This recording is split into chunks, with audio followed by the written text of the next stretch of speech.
Sid Nachman's life story is unlike any other you'll ever hear.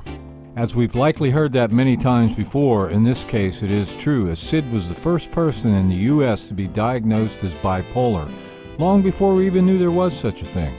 This happened during the early 1960s when lithium was banned in the United States. While grappling with the effects of being bipolar, Sid managed to persevere through 4 failed marriages and the death of a beloved daughter at age 12, as well as his adopted daughter Karen, who raised 6 kids and committed suicide at age 50.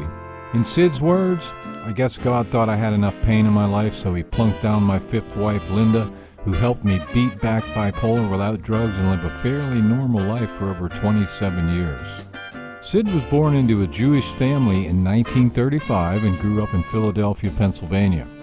To say he was a precocious child would be putting it mildly. He was such a bargain his parents vowed never to ever have sex again. He has no siblings. His grandmother, Bubby, was his best friend and the only person who could keep him on the straight and narrow. Here's Sid reading excerpts from his book, Bipolar Me. This book was not written just by me. A large part of it was written by my alter ego, who I call Sam. He's a nice sort of fellow, and unfortunately he has the personality of a gnat. His nasal accent may put you to sleep, and to avoid that, I'll liven things up with a Badinsky. Other than my wife Linda, who was the best thing that ever happened to me, Mom is my heart. Well, that's not exactly true. Actually, she's my stomach. For quite a few years, she stuffed pies and cakes and ice cream down my throat until my face turned blue. Then she stopped when I became the poster boy for liposuction. My father, Adolf, a stoic German, taught me right from wrong by beating the hell out of me with his hand, with a belt, with the cat o' nine tails. Worst part is I probably deserved it. It took me 40 years before I fell in love with him. My Bubby was my heart and soul. I fell in love with her the first time she took me in her arms and told me stories about Russia and Yiddish.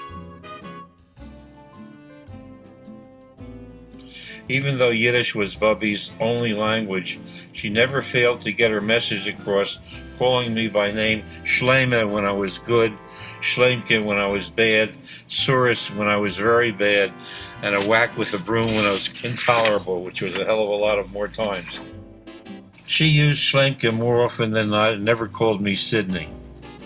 The guys in the street had a field day mimicking Shleima every time she called me. Leave us not forget my wondrous Aunt Minnie, who taught me, unfortunately, that life is not always fair and there's not always a happy ending.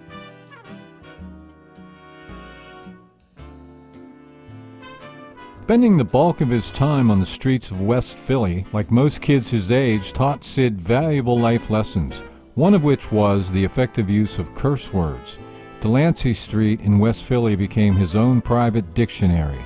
It's a skill he's honed over the last 8 decades or so. I can't forget my first grade teacher grabbing me by the ear because I was shouting curse words in Yiddish at my classmates, even though she didn't have the foggiest idea what I was saying. I guess she just didn't like my tone. "You're hurting my ear, Mrs. Canner. You better let go or I'll kick you in the shin." She didn't let go, so I kicked her in the shin. 1, 2, 3, she took me right down to Mrs. Haggerty, the school principal, even though it was on the same floor. Mrs. Haggerty pushed me down on a bench outside her office and told my mother was coming. In those days, principals were allowed to push you down. Anyway, when I found out my mother was coming, I knew I had nothing to worry about. Mom was the bravest and strongest person there ever was. Nobody could harm me now. Mom gave me a kiss, went into Mrs. Haggerty's office, and promptly fainted. Hard as she tried, she was never confrontational. How come that gene got lost on the way to me? I don't understand. They put me in OB class, out of balance class, with the mental and physical defective kids who were slow, retarded, had cleft palates or club feet, and were a general nuisance. I was in my element. I was where I wanted to be. After 2 days, they put me back in regular class because I was having such fun. I took the baby chicken Mom got me for Easter down the cellar, and I built him a cage, and I petted him, and I played with him, and I fed him, and I cleaned him, and I watched him grow into a full-grown chicken. One night I came home for dinner, and I had a delicious meal. Afterwards, I found out that Mom had cooked my best friend for dinner. While in high school, Sid worked full-time in food fairs grocery stores. His fondest memories included a college scholarship awarded him by food fair that came too late, an unconscious grocery manager he punched in the mouth, and his life-changing decision to attend college and not unload skids the rest of his life. He graduated Temple University in 1957 with a degree in marketing. The marketing department offered him a fully paid scholarship towards a master's degree and an eventual PhD that he turned down. After graduating Temple in 1957, he married his first wife Sandy and went into the Army. After his discharge, he lived with his in-laws and worked with his father-in-law. 9 months later, Sandy divorced him when he lost his temper and broke her nose. Despondent at losing Sandy and remorseful at his despicable action with her, he took a job as an assistant to the gross profit manager at Sunray Drugs. By default, when Marty Silverman, the manager of gross profits, left Sunray a year later, at 22 years of age, I was anointed the head of gross profits, with my own office and secretary, king of everything I surveyed at the largest drugstore chain on the East Coast. It was a good time for me to get married again, so I did. With high expectations, Carol Teller became the second Mrs. Nachman. The mavens, the big shots at Sunray already knew they needed to groom a candidate pure of heart, not too good-looking or smart, with a big personality and oodles of naivety to take over the forthcoming Bargain City, USA. I fit the bill perfectly. Harry Silk, who owned Sunray Drugs, only got close to people who were his equal, who like him could move heaven and earth with their middle finger. Sid eventually quit Sunray Drugs and took a job with RCA, the prime contractor on BMEWS, the Ballistic Missile Early Warning System.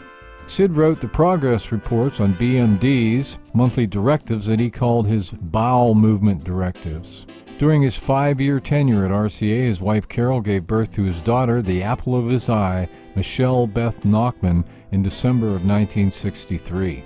At that same time, Sid was going through recurring bouts of overwhelming anxiety every June, a malady the doctors called June fever. They prescribed sodium phenobarbital and tranquilizers, including Librium, that didn't help one bit. So he hid in the bathroom stalls to stop shaking. That's when RCA awarded him a fully paid Sarnoff scholarship towards a PhD at Harvard that he turned down because Carol refused to move. In the late 1950s, government defense contracts dried up and RCA reduced their workforce and moved to Van Nuys, California. RCA would foot Sid's bill, but Carol once again refused to move. He was eventually laid off and took a job with Alcon Labs as a drug salesman. Due to his successful but somewhat aggressive marketing tactics with doctors, he was offered a district manager position, requiring a move to Austin, Texas that he turned down because of Carol's refusal to leave her parents' side. He quit Alcon and took a job with Playtex, where he became the top salesman of the year. I'd gotten quite heavy. The stress of trying to make my marriage with Carol work had taken its toll. I weighed 225 pounds and looked like I'd never make it to age 40. So with the infinite vism I never had, I decided to go on a diet. Amphetamines were the regimen of choice in the early 60s, the holy grail for suppressing appetites. My friend and family doctor gave me 30 pills to start my diet. 3 weeks later, I weighed a svelte 200 pounds and had a new brain that let me think I could do anything my heart desired. I could now fly to the moon without wings. Well, that's pretty hard to do, but I did it. In those days of misguided thinking, the medical establishment didn't have the foggiest notion about chemical imbalances in the brain. Feeding me amphetamines, speed, was akin to giving an alcoholic more booze. Speed set off a time bomb in my brain that blew away my soul and any semblance of reality. I went from the lowly depression of June fever and feeling I weighed 3,000 pounds to being light as a feather, able to leap tall buildings in a single bound. Irresponsibility was now my first and last name, and the only game in town that mattered to me. Exciting thoughts shot by at warp speed that I had to respond to immediately or be stuck forever in a terribly boring life. In spite of this malady, I always knew the difference between right and wrong and black and white. Unfortunately, the gray part in between got me into lots of trouble. In an uncontrolled rage, a manic state, I told Carol to go F herself. The lousy way she treated my parents and her inability to leave her mommy finally boiled over inside me. I left my house in a manic dither and moved into my parents' apartment and slept on Mom's couch with plastic slipcovers. Shortly thereafter, Carol divorced me. I guess I scared her to death. My wife Carol has this magical gift that some women have, and she uses it with a plum. Not a pear, not a peach, mind you, but a plum, and such a plum that when she snaps her fingers, my balls break in half. Then she waves her magical wand and they fall to the ground and roll away. Thank God it doesn't work with my daughter, Missy. When she smiles, my world lights up and everything bad disappears. She could make my life worth living again in a second and a half with a smile with her long red curls that got in the way when I carried her on my shoulders. I guess wrong. Carol focused real hard and looked into her crystal ball with all the womanly power that women have at their fingertips and made it happen. She took the wind out of my sails and left me biting my nails about Missy. It took 6 months to get the authorization to visit Missy. In that interim, I went outside and simonized my car to get rid of the heaviness in my head. I buffed and I polished until the swirls of wax disappeared and I could see the pain on my face in the gloss of the paint. Then I buffed harder and got down to bare metal. Every day I went out to my car and took more paint off the hood. My mother would yell at me through the front window of her apartment out into the street, where everybody could hear her say, "Mr. Meshiga, are you crazy?" I would answer, "Yes, I am, Mom. Now, mind your own business and put your head back into the kitchen." I went back to my buffing. It helped a lot. I could feel my body start hurting instead of feeling numb all over, and a 3,000-pound anchor was weighing me down. Little by little, I was coming alive, but not quite enough to start whistling Dixie. Finally, a certified letter arrived. I'm scheduled to meet Missy in room 12 in City Hall Annex for 1 hour and not a second more every 2 weeks at 11 o'clock in the morning every Friday. Friday morning rolls around. I'm outside room 12 in the hallway at City Hall with my miniature tea set for Missy and me to play with. A burly guard in a dark blue security suit with a gun in his holster grunts an inaudible hello, takes out his key, opens this heavy metal door, and lets me into the room. It's precisely 11 o'clock in the morning. Missy as yet hasn't arrived. The room is perhaps 14 feet long and 10 feet wide. There's no place to sit down, no chairs, no table to lean on, just 4 bare walls with a dark stained rug on the floor, 1 window with bars to my right too high to see out of, and a 100-watt bulb in the ceiling. It's the perfect place to have a snowball fight, play hide and seek, and look at the stoic face of a guard waiting with bated breath for an excuse to shoot me. At 12:15, there's a knock on the door. When Missy runs into my arms and says, "Daddy, I missed you so much," time stops for me. I don't give a good goddamn about the guard with the gun or the bars on the window or the room with no chairs and no table. The only thing that's important to me then is I have the most precious child I love the most, and I'm the happiest man in the world. The world is sunny and bright again and a nice place to be in. Daddy, you're holding me too tight. I'm sorry, hon, it's just that I'm afraid if I don't hold you tight, you'll slip away and I'll never see you again. Daddy, that's silly. I never leave you. Then the guard pointed to his watch to let me know my time was up. Missy gave me another kiss and a hug, and I left the room with the metal door in the City Hall annex and went home to my parents' plastic-covered couch to cry my eyes out. I stayed with Mom and Dad for over a month, hopelessly bakak, screwed up, and drowning with no lifeguard to save me. Days and nights sped by in a blur. I remember sitting naked on the couch, listening through the open kitchen window to Mom telling the entire neighborhood that her only son was mentally ill. I confronted her when she came back in with my dangler pointing straight up in indignation. My amazing physique and muscularity doesn't slow Mom down a bit. Doesn't even make her move out of her tracks.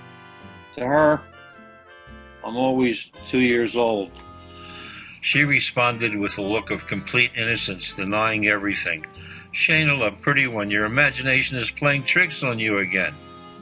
Frustrated, embarrassed, and a little paranoid around the edges, I bought an attaché case with a hidden camera in it, strapped a knife to my leg, and flew to Brentwood, California to see my dearest and best friend at RCA, Don Goforth. The only thing on my mind at that moment in time was giving him and his wife Esther a big hug and a kiss as soon as the plane touched down. We had become fast buddies at RCA, and our friendship had blossomed into a foursome that included Esther and Carol. When my plane landed, he was waiting for me in his new Volkswagen Beetle convertible. After talking to me for a few minutes, he drove me at high speed without stopping for gas directly to Brentwood VA Hospital. Of course, he took my knife and briefcase away. He had me sign in, after which he told the attendant, "Do whatever it takes. Have Sid dry cleaned, rebuilt, and made into a normal human being." A month later, I leave Brentwood VA Hospital in the same shape I was in before my stay there and come home to my parents' apartment. I see Missy for the next 6 months.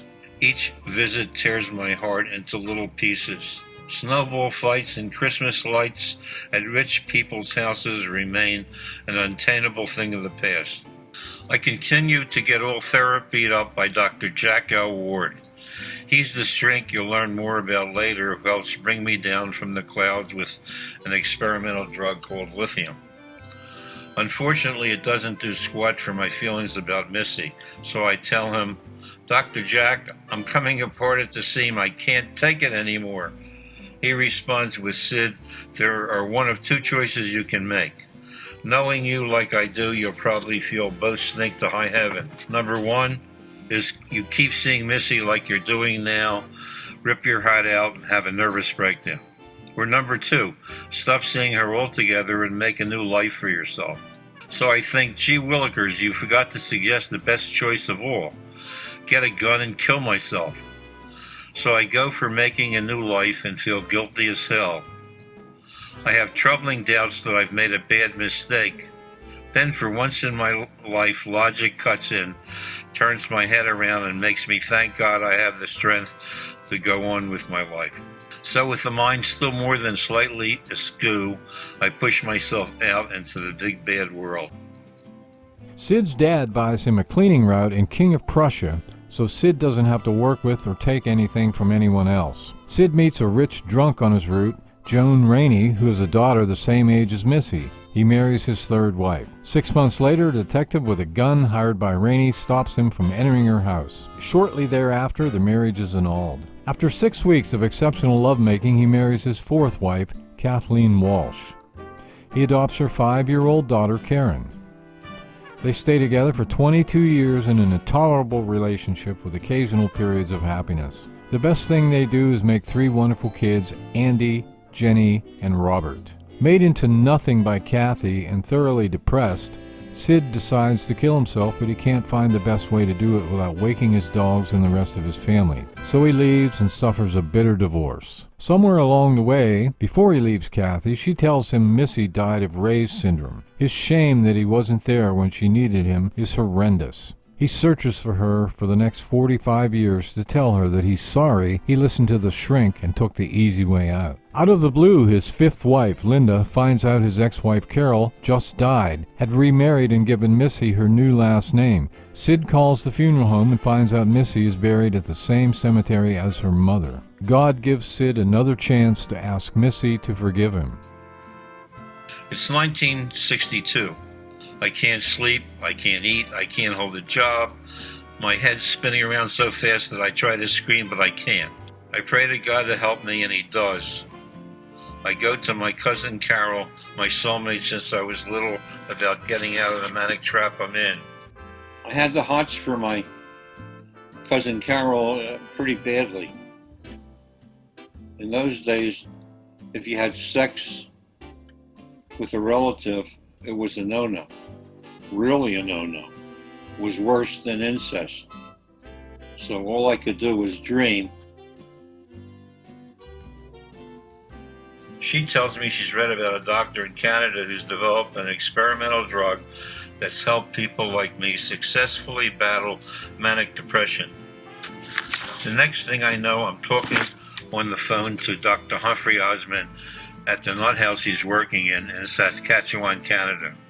He refers me to a research doctor, Jack L. Ward in Trenton, New Jersey, who injects liquid lithium into my arm. Hooray and hallelujah, I'm the first guinea pig on the banned drug in America. My world is slowing down, but it's still in a hurry, much too fast for the average passerby. But thankfully, I'm no longer 10 feet tall. In 1991, Sid met Linda Turid Anderson Fox, and they were married in 1993. Contrary to popular belief, they're still married. I'm living happily ever after in Salt Springs Village in Florida. And it's a magical place where everybody leaves their ego behind and they're themselves 100% of the time. A place where you can share what's really important to you, not the usual braggadocio. You can even talk about your diminished libido, not that that's a problem with me, something you'd be too embarrassed to admit to before. All my life, I only shared one piece of me with men I got close to, only sharing the things we had in common. I was always afraid if anybody other than my wife took all of me, I'd drive them away. Don't ask me why, because I don't know why. Here at the village, I'm no longer afraid to be me. I'm in this wonderful time warp where I'm free as a jaybird. I can open both doors of my car and pee without giving a tinker's damn if anyone sees me.